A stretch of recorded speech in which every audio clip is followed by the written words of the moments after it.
Hello there, guys and girls. Good midnight to each every one of you. Meet my old friend of mine, Akira. How are you, Akira? Hi, konbanwa. Genki desu. You know what, guys? We usually, sometimes actually, we got together on the jeepney going home. And then it's Okie-dokie. been a long time since we haven't catch up again.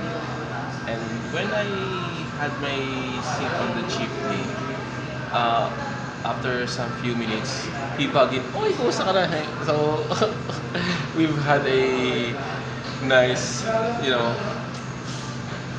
how do you call that thing? Yeah. And then, not actually chicha.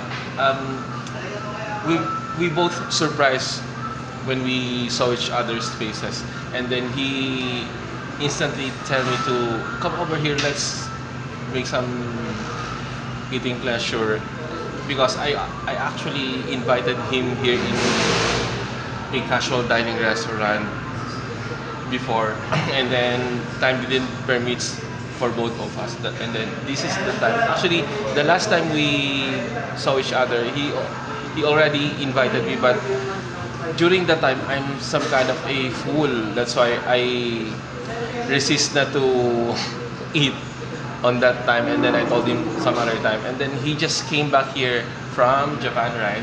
So, guys, before we continue, I just want you to see what our menu here, our food rather. So it's a combination of Hawaiian and Manhattan flavor, and we also have here a Charlie Chan chicken pasta and chicken Alfredo. And my wish granted, they had a well done for the chicken bits. So come over here, guys and girls. We're gonna catch up things because it's been a long time. For Yeah. how many months since we haven't seen each other? 4 months today. 4 months since, and then we have a lot to talk, but we have to eat first, okay? Bye for now. Say hi. Bye. Once again, Akira. Bye, bye, bye. Thank you, Lord, for all the wonderful blessings. Would you like to greet somebody or someone? Now, just want to say hello, everybody. Your family. Greet all my family abroad. Hope they're fine. Okay. Thank you so much for the treat. I really It's my pleasure. It's been a long time. Yeah.